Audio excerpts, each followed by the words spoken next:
Hello everybody and welcome to the greatest games on the Blizzard. My name is Marcus Speller, with me is Jonathan Wilson. With us today is Jack Pitt-Brooke, football writer for The Athletic. Jack, nice to have you back on the pod. Oh, it's so good to be back. I love this podcast. Oh, God bless you, sir. Today we go back to May 2017 for the match at White Hart Lane that ended Tottenham Hotspur 2, Manchester United 1. Jack, why have you chosen this match?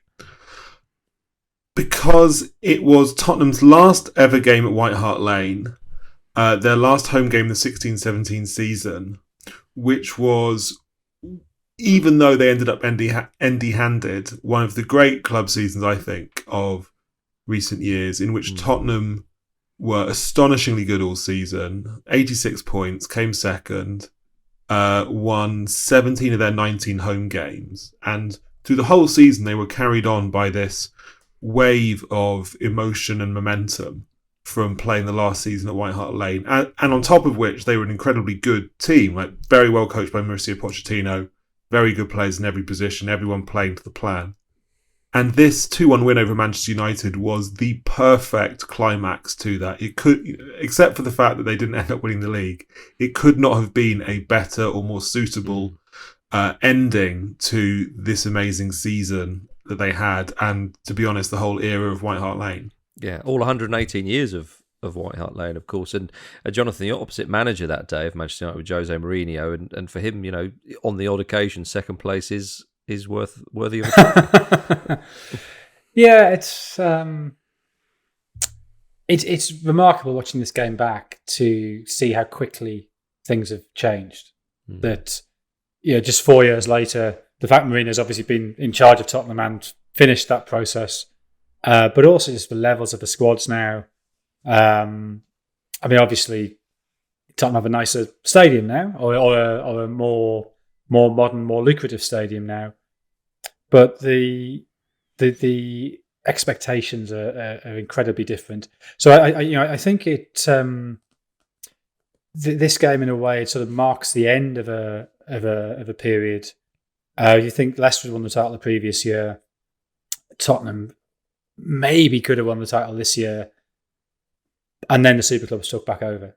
And if you look at the spending of both, you know, Tottenham compared to Manchester United since, and you see how difficult it is for a club of Tottenham's stature, which is still an enormous stature, you know, they still would have been in the European Super League, for them to propel themselves in that very highest tier is essentially impossible.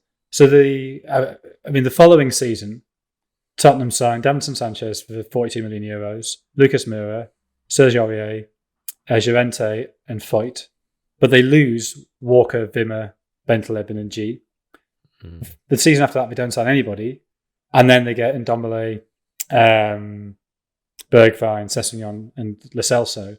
Whereas Manchester United since then have signed Sancho, Varane, Van der Beek, Maguire, Fernandes, Wan-Bissaka, James, Fred, Lukaku, Matic, Lindelof, and Alexis Sanchez.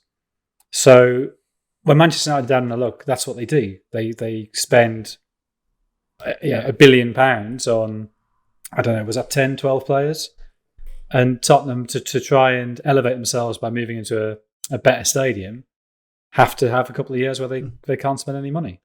I think what was so interesting about this particular period, as Jonathan gets at there, is it was such a window of opportunity for teams in the Premier League outside of the very richest teams, because City were obviously in transition. This was Guardiola's first season. They didn't really get good till the following year. Chelsea were in a peak of their own with Antonio Conte, which obviously only lasted for 1 year. Manchester United were in this long kind of post-Ferguson transitional period, and Liverpool was still getting up to speed. They hadn't brought in the players who went on to make Jurgen Klopp's team eventually win the Champions League and the league. And so in hindsight, this explains both Leicester winning the title the previous season and also Tottenham nearly winning it in 16-17. In hindsight, this was maybe the last ever chance that non-super club teams would have to win the title, because obviously since then City have won 3 out of 4 and the other one was won by an astonishingly good Liverpool side. I mean, I think there's an odd sense in which Chelsea in this particular season we're talking about in 2016-17. So I mean, you can't say they weren't a super club, because clearly they were, but they weren't really behaving like a super club. they essentially got on one incredible run. Yeah. But they hadn't had the level of spending that they've had since, for instance. Yeah. And that incredible run was ended by Pochettino's Tottenham in one of the many, in a game that really kind of foreshadowed this game that we're talking about in today's podcast, that 2-0 win at White Hart Lane in January 2017, where Chelsea came in having won 13 on the spin in the league. Tottenham beat them 2-0. And even though Tottenham weren't quite good enough to catch up with Chelsea and win the Premier League title, it just showed how Tottenham could kind of take the scalps of anyone, really, at White Hart Lane. Yeah, well, it does show you. I mean, to chuck in the old fact or whatnot, they finished second, of course, with 86 points, the highest ever tally, well, ever, but of course, it wasn't always 3 points for a win. Their highest finish since 1963 under Bill Nicholson, of course. They'd gone unbeaten at home in the league that season as well. I think that win against Manchester United was, their 18th on the spin, something like that at home, which is absolutely incredible. And Jack, this sort of...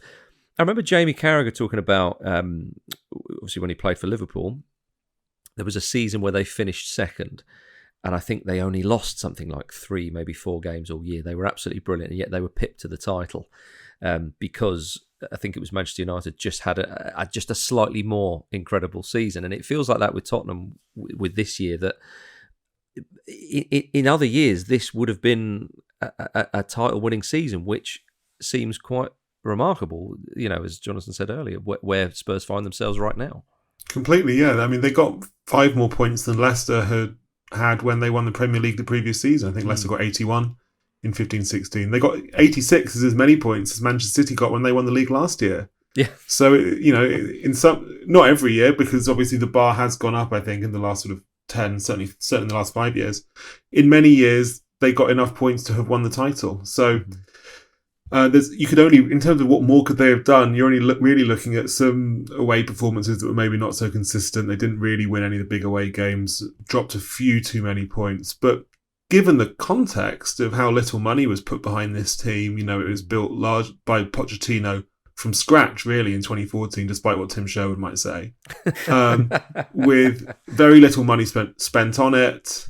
Lots of, a mixture of young players and players who he inherited from the previous era, who he improved, which isn't always how modern managers like to go about things, with the exception of Jurgen Klopp. It was really a miracle of management, the Pochettino era. And this season, even though they'd had nothing in the trophy cabinet to show for it, I think is, an absolute crowning triumph of Pochettino's managerial career so far. Yeah, I mean, Pochettino... Jonathan, he had sort of a fairly sort of instant impact at Tottenham, and now you look back and you think, obviously Spurs are a huge club and they have huge ambitions and so on, but this period it's very much about Pochettino rather than Spurs, if you see what I mean. Well, it is in the sense that no Spurs manager since Bill Nicholson had come as close, and he was doing it without the astonishing levels of spending that certain other clubs have needed to elevate themselves. Mm-hmm. So, yeah, it is very much about Pochettino.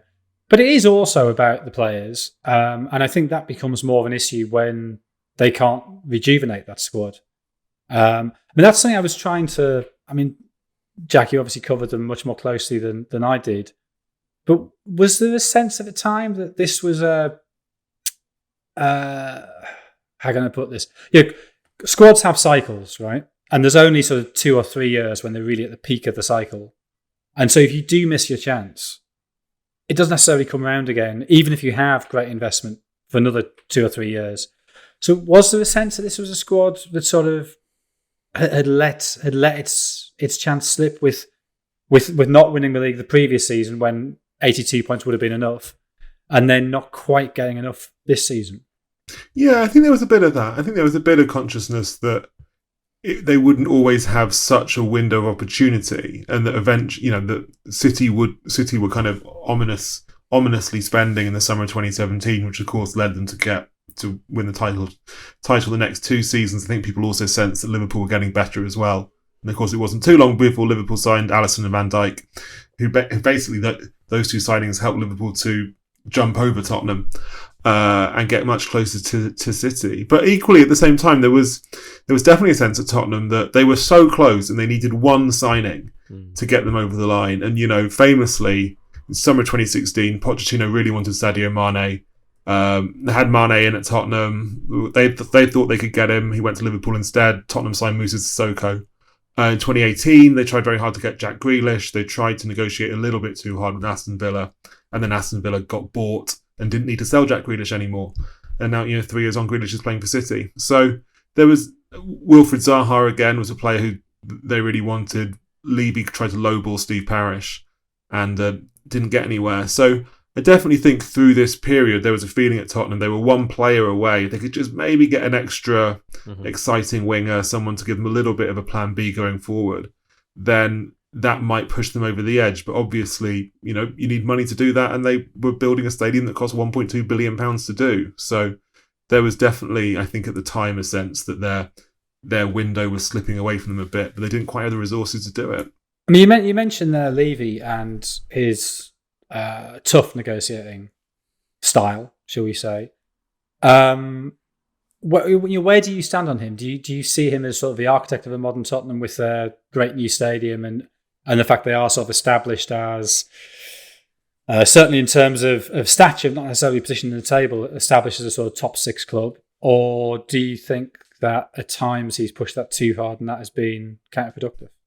Well, I think both, really. It's a bit of a cowardly answer, but clearly he has done miraculously well with no external investment from Joe Lewis to have built the best training ground in the country, the best stadium in the country, to have turned Tottenham into something very, very different from what it was when he bought it from Alan Sugar 20 years ago. All competing in a football marketplace against City, Chelsea, Man United, Liverpool. So in that sense, he's done really well. At the same time, clearly the success of this particular era that we're talking about today is down to Pochettino, not Daniel Levy.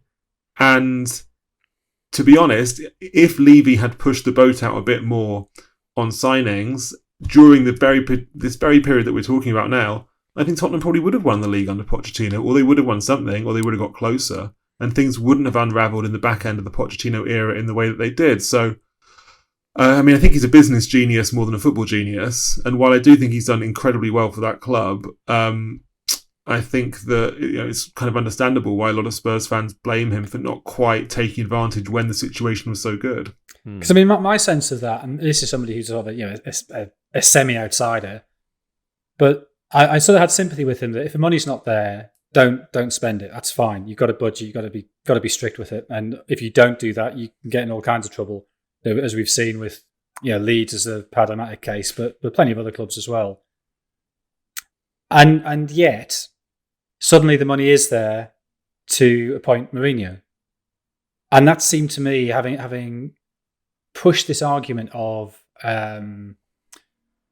prudence and caution and fiscal responsibility, to then break the bank on Mourinho, seemed to those two things I don't quite see how those two things go together. And in the end, Tottenham end up with the worst of both worlds.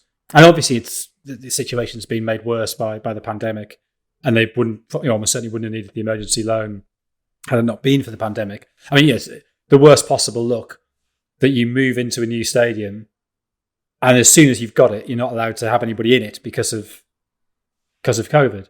So I accept there's a misfortune there that makes it look worse. But I do sort of think if that money they spent on Mourinho had been spent on the squad a year earlier, then they might not have needed to appoint Mourinho, and things might have been a bit better. Yeah, I think that's a totally fair criticism. Although I do think that Levy's priorities did change a little bit by that point, because I think he thought that having moved into the new stadium, now it was the time to act like a big club, to appoint who's the most famous manager we can appoint, and let's get the eyes of the world onto Tottenham Hotspur.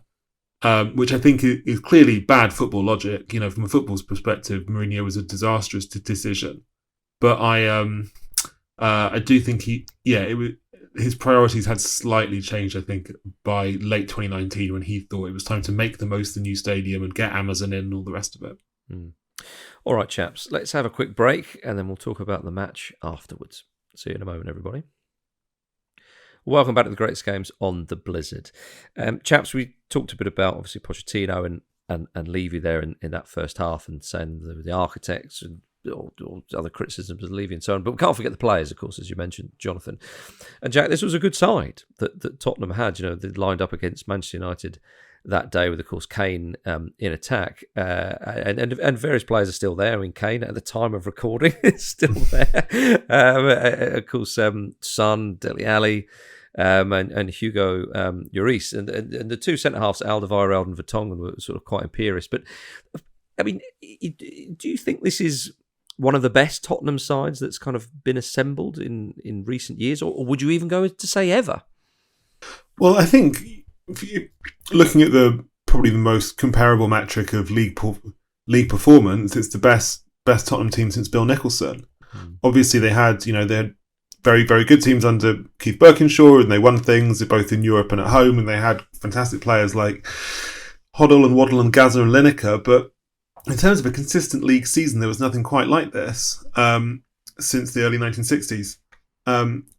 So yeah, I think it probably was the best, and it's just an amazingly balanced team. If you look at it, this wasn't even how they for most of the season. They actually played a kind of a back three with then with Dembele and Wanyama in the middle, and Ali and Eriksen as 2 10s behind Kane. Whereas in this particular game, you'll see that it's actually a 4-2-3-1 because Dembele started on the bench, which allowed them to get Son in. Of course, since this point, Son's got better and better and become a great player for Tottenham. Whereas this is kind of a transitional season for Son. But in terms of individuals, balance, a team with a bit of everything in it, it's kind of hard to look at a better coached and balanced team than this. Yeah, Jonathan, another one of those players who was big for Pochettino was Dele Alli, and we think about what's happened with him is almost kind of what's happened with Spurs. You look back at this season.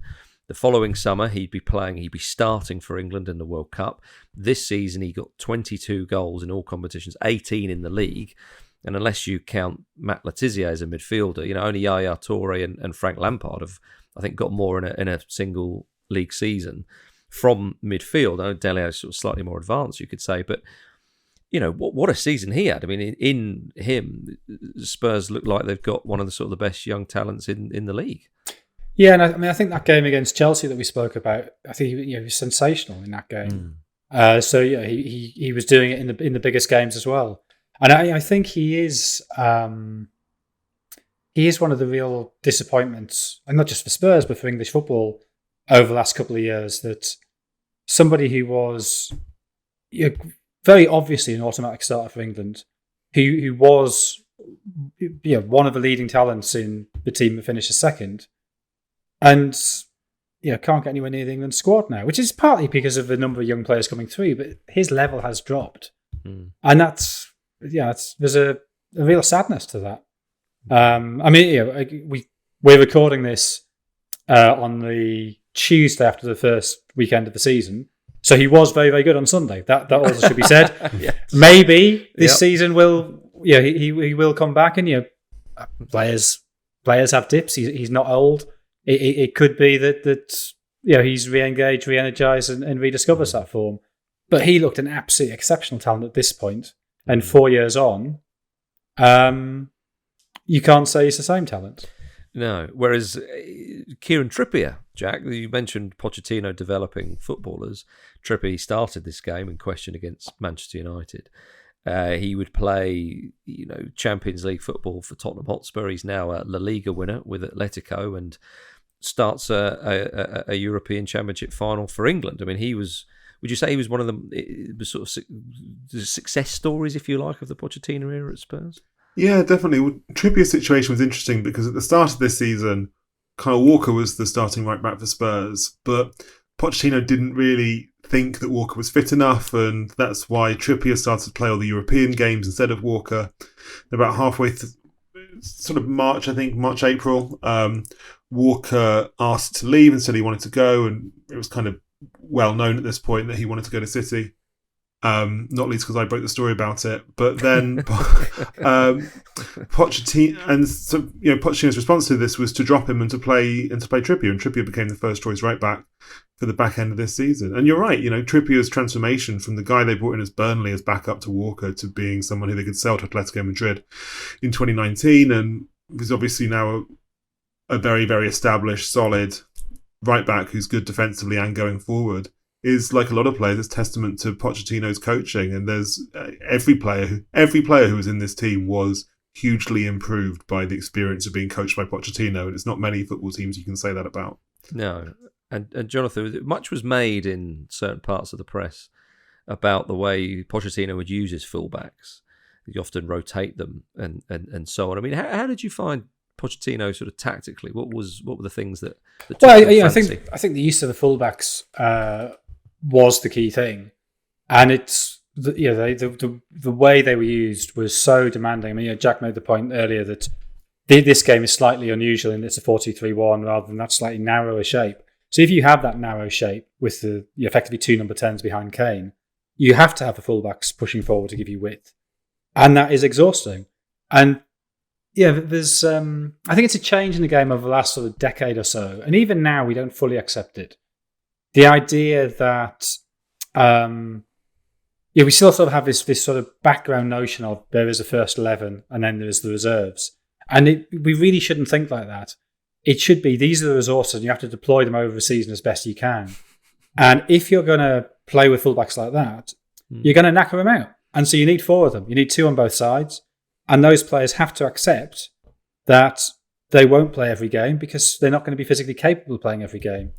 So I think it's a similar idea to when Lukaku was at West Brom, when he and Shane Long would sort of take it in turns to start, and the other one would come on with 20 minutes to go, and the wall had been breached. The whoever was on first, their job was to wear out the opposition defence, and then the substitute comes on and capitalises. And I think that worked really well, and it's an unusual way of using substitutes, but it completely made sense, and it worked. And this is a similar thing, that there was no sense that if you got in a team at right back, you would play 38 league games as long as you didn't get injured. It was, you will play some games, you will not play other games. I, the manager, will decide when that is, and I will make sure you don't get tired because it's going to be incredibly demanding. So I think he got more out of his fullbacks by doing that, and I think it's a sort of brave, pioneering bit of management that shows not only sort of a flexible mindset to be prepared to do that, but also the people skills to be able to get the fullbacks to buy into that. Rose and Walker were phenomenally good in the first half of the season, especially. Unfortunately, Danny Rose picked up a knee injury in, I think, January 2017, so halfway through the season. And to be honest, he's never really been the same player since then. It took him a while to come back from it, and then he didn't quite have that same explosive pace going forward. But there was a period in sort of November, December, January when Spurs were winning it felt like Spurs were winning every game 4-0. This is when they were playing the 3 with Rose and Walker very high and wide. And they were just sensational. No one could lay a finger on them. And by the point of the game that we're talking about now, Ben Davies had actually had to play most of the games at left back because of Danny Rose's injury. But it was quite something to watch them in terms of the intensity that they played with. And other teams were just not really prepared for that level of physicality, I think. Yeah. And going to the match in question itself, Spurs started the game with great purpose and intensity, so sort of a hallmark of the Pochettino era. But they were straight out the traps that day. I mean, obviously the sense of occasion, the last match at White Hart Lane and so on, but they didn't let the fans down, Jack, at all. And it only took 6 minutes for the opening goal. Yeah, I was just going back through my report, my tweets from the day, and one thing that I was reminded of is it was astonishingly loud for the first 5 minutes all the way through. And I thought, wow, I've never heard a game this loud before at the very start of it. And then it got even louder about 5 or 6 minutes in when Wanyama, who again was sensationally good all season, he was a player at his absolute physical peak and was just take opposition midfielders apart every single week.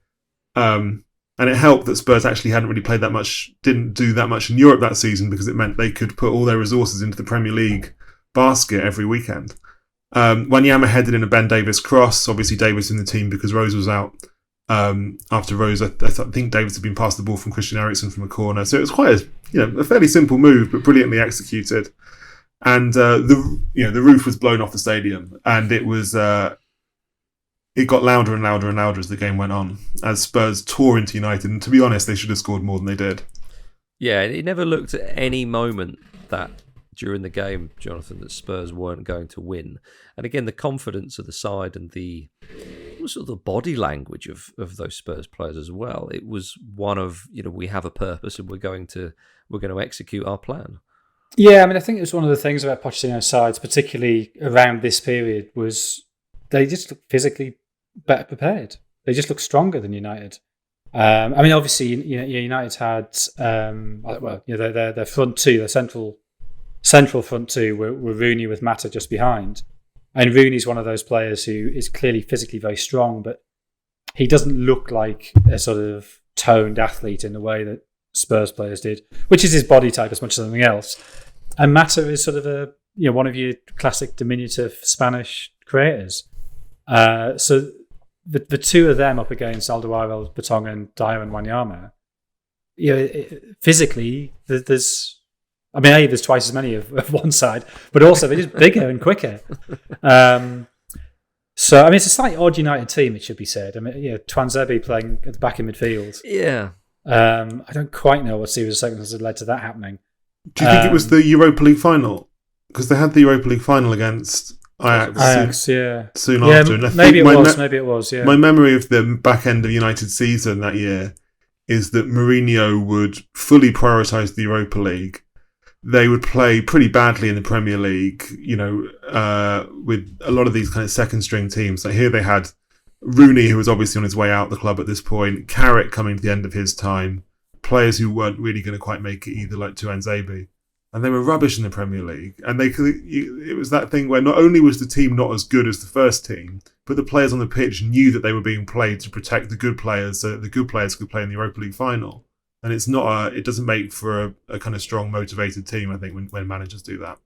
Yeah, no, you're right. I'd forgotten that aspect of it. But it's still a notably weak United team. You sort of realise how desperately they needed that investment we were talking about earlier. I think it's become characteristic of Mourinho teams, certainly since his final season in the second spell at Chelsea. They're actually quite bad at defending set plays. And so I think that opening goal was very typical of Mourinho teams around this period. And then, of course, the classic Mourinho post-match press conference where, I told them how to defend and they didn't. And so you remember his very last game at Chelsea was that game away at Leicester in the December of the previous season. And very similar thing of, what can I do? I've given them the instructions. Well, he's got his hands tied, Jonathan, clearly. Don't give Harry Kane a free header. Okay, right, great advice, boss. Oh, no, sorry. Yeah, well, absolutely. I mean, what was interesting, Jack, watching this game back was you then have, Martial has a shot wide, but then Son is put through. He shoots to Eriksen, crosses to Kane, who sort of heads over. Spurs kind of lay siege to Manchester United's goal. And they did miss one or two chances or certainly opportunities, but they never really looked that worried after that. The crowd didn't look that nervous, and it was just a case of, we're not worried, not to worry, next one will come. And they had such belief and confidence in themselves. Yeah, it was so different from the how White Hart Lane was, at the start of the Pochettino era, where it would be pretty toxic. I remember Manuel Adebayor, I can't remember if this was at the very start of Pochettino or maybe on the previous season under AVB and Sherwood, Adebayor saying that they actually didn't like playing at White Hart Lane because it was so anxious and the fans would get on top of them, whereas my memories of Spurs playing at White Hart Lane in 16-17 is it was just a sea of positivity. Like everyone was so behind the team, and there was even in this particular game, there was never any sense that they wouldn't get a second goal just because they'd seen it happen. In this very season, they'd steamrolled Guardiola's Manchester City. I think Guardiola's first Premier League defeat back in October. They'd done it to so they won that game 2-0. They beat Conte's Chelsea 2-0. They'd beaten Arsenal 2-0. A team not on the level of City or Chelsea at this point, it should be said. So they were incredibly confident in their ability to do it. And they just attacked and attacked and attacked. And it felt inevitable that the second goal would come. And then, of course, at the start of the second half, Kane kind of darts in, puts an Eriksen free kick away. And they got their second goal. Which, again, is marking from a set play. Yeah. Again, yeah. And it's watching it back, the way that Dele Alli burst past an ageing Michael Carrick and eventually is chopped down by Eric Bailey. It's just a kind of classic Dele piece of play to win that free kick in the first instance, and also just sums up the kind of physical edge that Tottenham had over Man United this game and for much of this season. Yeah, well, I no doubt Mourinho would have told them to mark Harry Kane, and was proved right when Harry Kane scored, of course. But Jonathan, it wasn't that long before this season when Harry Kane was. One can forget. I might be a bit strong to say this, but a slight comedy character at Spurs. If you know what I mean by that, it was. I know exactly what you mean, because I'm completely guilty of this. So that first season when he came through, which year would this have been? It would have been 14-15. So the previous season, he played a handful of Europa League games, and he looked pretty good, but they're playing sort of some team who failed to win the Cypriot Championship or whatever. And then I was sat next to John Bruin, a friend of the show. The 5-3 game on New Year's Day when Spurs beat Chelsea. So New Year's Day 2015. When he was brilliant. He scored at least 2. Did he get a hat-trick maybe? 2. And we were just sort of sitting there laughing, sort of going, I'll put him on the banknotes. The greatest living Englishman, greatest Englishman since Isaac Newton. Because we just couldn't work out why he was good. And to be honest, I still don't quite understand why Harry Kane's good. I've accepted that he is really good, but he's not obviously outstanding in the air. I don't think he's obviously an outstanding finisher. I don't think he's got an obviously outstanding long range shot. He's not obviously outstanding at taking people on and beating them. I don't think his passing's obviously outstanding, but he's very, very, very good at all of those, and combines that with, I think, a spatial awareness that we really sort of don't give him credit for because of his goals output. And that makes him this extraordinarily potent all-round striker who's very hard to stop, because it's not a case of, stick the big lump on him and he won't win anything in the air, because then he'll do you on the ground. But equally, you can't put the quick guy on him because he'll beat him in the air. He's an exceptional all-round forward who has some sort of quirk of vision or prescience that mean he scores and sets up loads and loads of goals, and he's very hard to explain. And I think that's why he continues to be slightly underrated. And I realise I was wrong on that New Year's Day 2015. I was very hungover at the time, if that's an excuse, but. Yeah, he wasn't for me and John Bruin. He was a comedy figure that day, and we enjoyed it immensely. I'm pleased to hear Jonathan say that Harry Kane is underrated after Ken Early said on Second Captains yesterday that Harry Kane was very overrated. I think that you'd expect that from Ken saying that about one of England's players. Yeah, who'd have thought Ken attacking an Englishman? Has that ever happened before? I think that this version of Harry Kane we saw in this game was really the sort of physical, the kind of peak version of this first iteration of Kane, or maybe second iteration of Kane.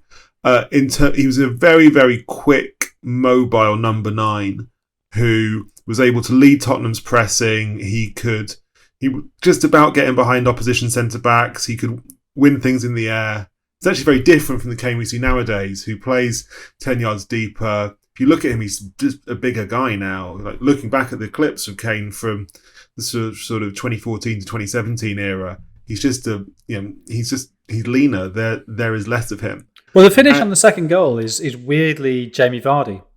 Really, yeah. Getting in front of the marker, just getting the right sort of touch to guide it in the right. It's not pretty, but it's totally effective and actually really hard to do. He had that dart in behind then, which he doesn't really do so much now, and now obviously he plays a bit deeper. He takes far more touches of the ball. I think he's not only the sort of 9 for the team, but effectively Tottenham's 10 as well. And it's just he's evolved a lot. And whether you think that's better or less good, that's a very open debate. And there's certainly some people who think that Kane should get back to doing what he used to do, trying to play as a number 9, trying to lead the press. Do you think he's still capable of doing that, or do you think the injuries have just taken a little bit of pace away? Is he physically? I don't know if he is physically capable of playing like he did 5 years ago. I wouldn't be surprised if he isn't. He's had tons of ankle injuries. He's had a bad hamstring injury. I don't know if he could play like he did in 2017 nowadays, and I wonder whether Pep Guardiola would want him to. Arguably, City need more of a 2017 Harry Kane than they need a 2021 Harry Kane at this point. So it's a bit, it's certainly an open debate, but the way that he played at this point is very different from the way that Kane plays nowadays. Yeah, I mean, I think it's an almost impossible question to answer, because you can't suddenly ask Kane to lose the bulk Because the risk if he does that and tries to go back to being this Harry Kane, the Harry Kane of 4 years ago, is he doesn't have that turn of pace, and then he's lost the physicality as well. So my inclination is to praise him for having the wherewithal and sort of the humility and the knowledge of his own body to adapt his game in the way that a Michael Owen type figure didn't. Michael Owen, I sort of, maybe I'm being unfair on Owen, but Michael Owen's career sort of coincides with mine in terms of when he started, when I started. Yeah. And so he was somebody who I felt very aware of all the time. I felt I was writing about him a lot. And I remember in those early years talking a lot about what happens when his pace goes. And I remember asking him even, the launch of his first autobiography, have you thought about what happens when your pace goes? And he said, well, I won't. I've always been quick. And then he gets the hamstring injuries. Of course, his pace does go, and it turns out there's not much there. Now, Kane obviously was never quite as quick or as reliant on pace as Owen. But he has changed his game. Now, whether he's doing that because he feels a more mature player needs to drop deeper, or whether he's doing that because his body is telling him he can't do what he used to do, either way, he's transformed himself into a player who is at least roughly as effective, maybe more effective, maybe less, depending on which point of view you want to take, but who's still a great centre forward, despite or with a changing body type. Yeah, I think the way he's adapted his game has been profoundly successful. There's not that many people who do it that radically and that young as well. Like he's only just turned 28, and yet the season just gone, he was top of the Premier League for goals and assists, which he certainly would never have been at this, at the 2016-17 point that we're talking about here. So yeah, I definitely think he does deserve a lot of praise for that, and it might well be that the changes that he's made will give him a durability over the next 5 or 6 years, which allow him to break the Alan Shearer Premier League goal record, which of course is so important to him. It's funny, the things you're saying there about Harry Kane, some of them could be applied about the man who got Manchester United's goal that day, which of course Wayne Rooney kind of tapped in, and this is towards the end of Rooney's powers at Manchester United before he would then leave. But what do you remember of Rooney around this time, Jonathan? I think Rooney's somebody who I have to say, doing these podcasts has been incredibly useful to me with regard to Rooney. Because, and I think I said this when we did with Simon Cooper, when we did the 2011 Champions League final, that Rooney was somebody who, and again, this is to do with my career, that he came through just after I'd started. And I remember 2004, the sense of, this guy's incredible. This guy can win everything for England. And obviously he's never quite lived up to that. But I mean, whoever does, and partly has to do with injuries.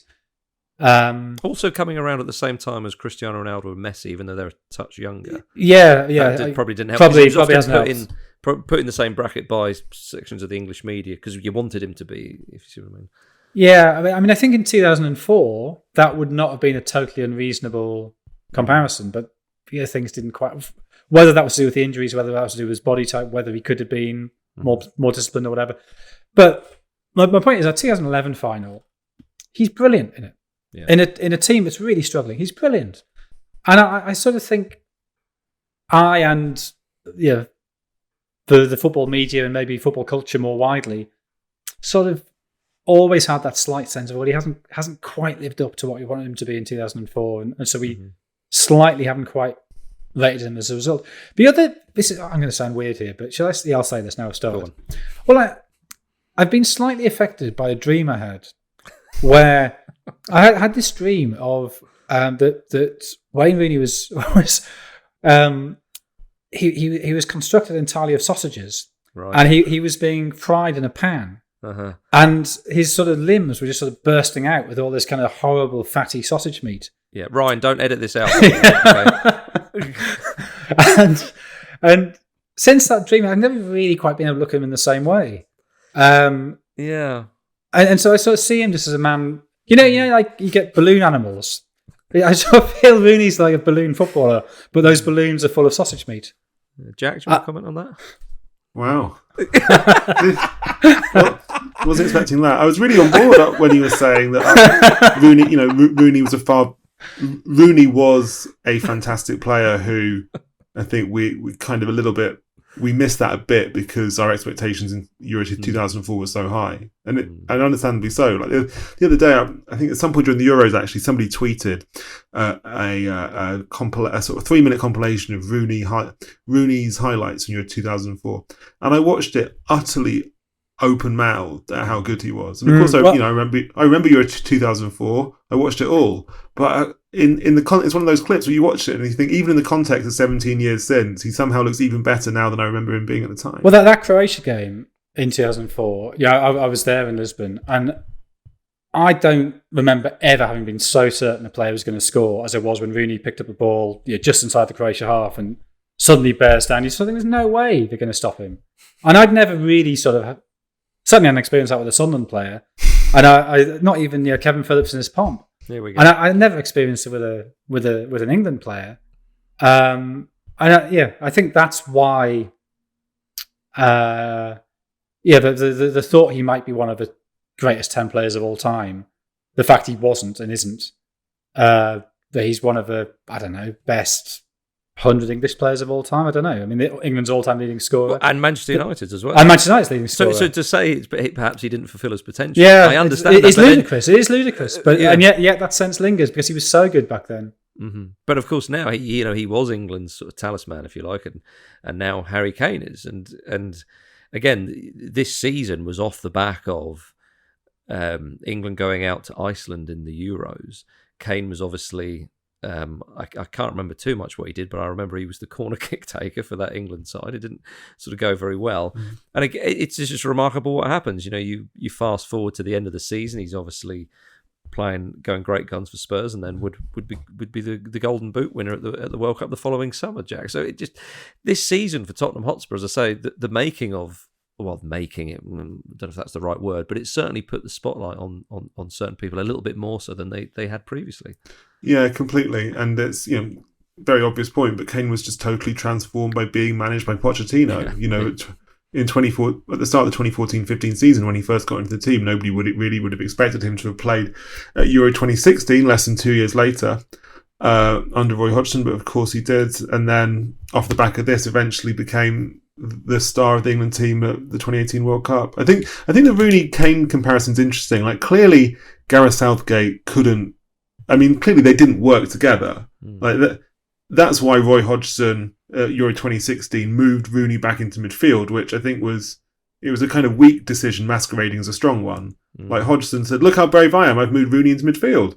But really, it's because he didn't want to drop Rooney, which he obviously should have done, because by the time that Euro 2016 came around, Rooney wasn't good enough anymore, and Kane or Vardy really should have been up, or even Sturridge should have been up front for England at that point.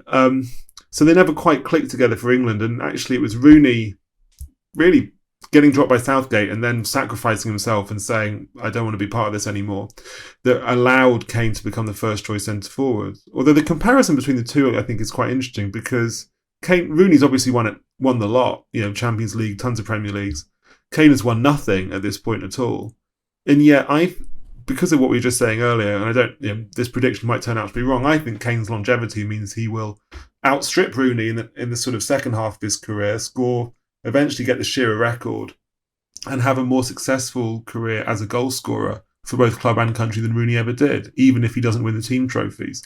So he might, by that metric, he might turn out to be a more successful player than Rooney, even if he would obviously love the trophies that Rooney managed to win for his club.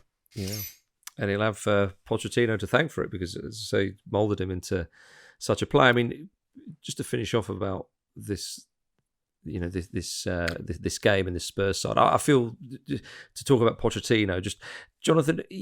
So we should say that United do pull but one back, and it's really good movement from Rooney to get on the end of a low cross from Martial, and there is a little bit of a Spurs wobble, but not really, and they should have. It's 2-1, so there's a slight bit of tension in the last 10 minutes, but it should have been about 4-1 by then. Yeah. So it is a completely dominant performance. Yeah, and obviously Spurs players, they look physically great, and they knew their jobs and so on. But Pochettino himself, what man management? He always seemed quite likeable in the press, and clearly the players wanted to play for him. And I mean, did you find that, Jonathan, with Pochettino? Well, I mean, Jack spent far more time with him than I did, but I always found him utterly engaging and fascinating and charming. I knew you did. That's why I asked you the question. with a very obvious streak of steel beneath, and the way he ruthlessly. I mean, for instance, Andros Townsend, when he decided he had served his purpose, gone. Adebayor the same. But Jack would have spent more time than I did. So, I mean, I'm also interested, Jack, to what extent you think the responsibility, should we say, rather than blame, the responsibility for Tottenham's decline post this is down to the lack of investment, and to what extent Pochettino has to take some of that responsibility. Yeah, well, on the first point, I always found Pochettino to be kind of warm, charismatic, funny, outgoing. I think he has that kind of... He's actually an interesting mix of having the kind of charisma, that kind of quite Argentine like charisma, and sort of slightly like slightly macho gregariousness of a very like high-end professional footballer. I mean, slightly macho. You remember him sort of copping his bollocks after the Ajax game. Yeah, so kind of like he has that kind of macho charisma of a professional footballer, while also clearly being a very forward-thinking coach, and not all. That's not, that's quite a rare mix, really. At the top end of the game, I guess you can kind of maybe look at Conte. Guardiola doesn't really have that same energy, I don't think, in quite the same way. In terms of the responsibility for what happened next, I think the big issue. I mean, someone said to me the other day, like, Pochettino. It's not that Pochettino was annoyed that Levy didn't sign the players that he wanted. It's that Pochettino is annoyed that Levy didn't sell the players that he wanted. Pochettino knew that his style of play and his mode of management, which is incredibly high energy, intense football played by players who are very hungry and motivated and desperate to win for the team, you can't do that forever. You can only do it for 2 or 3 years at a time. And if you look at Atletico Madrid, managed by Pochettino's mate Simeone, with him as some fairly obvious comparisons and continuities, they've had an incredible turnover of players over the last 10 years, which has allowed them, all, maybe not quite so much now, but generally allowed them to play with intensity over a long span of time. Now, when Spurs were right at their peak, so 2017, 2018, Pochettino wanted players sold from Tottenham. Tottenham sold Kyle Walker in the summer 2017. If it's up to Pochettino, they would have sold Danny Rose. I think the next year they certainly would have. He would have wanted them to sell Alderweireld. As soon as Alderweireld decided not to sign a new contract, he would have wanted them to sell Ericsson the following year when he decided not to sign a new deal. Dele Alli, all these really, really good players for Spurs. Pochettino wanted to get them out so that he could get new players in who would buy into the ideas. The problem is that for various economic reasons, Tottenham found it very difficult to sell the players that Pochettino wanted out. And so Pochettino was landed with the same squad every season for 5 years in a row, pretty much. And that's what he didn't want, because he knew that things would go stale and that he wouldn't be able to get the same energy on the pitch. And that's as good as the run to the 2019 Champions League final was. And it was amazing. It was kind of built on, Pochettino built it on sand, basically. Like, the team was in steep decline by this point because they hadn't been able to sell the players that he wanted them to sell. Yeah. Jack, it's been a pleasure talking to you about Pochettino and this Spurs side. Thanks very much for coming back on the podcast. My pleasure. I loved it. Nice one. For more stories like that, do check out theblizzard.co.uk. But until next week, when we're back with another great game from the history of football, it's goodbye from myself and Jonathan. Cheers.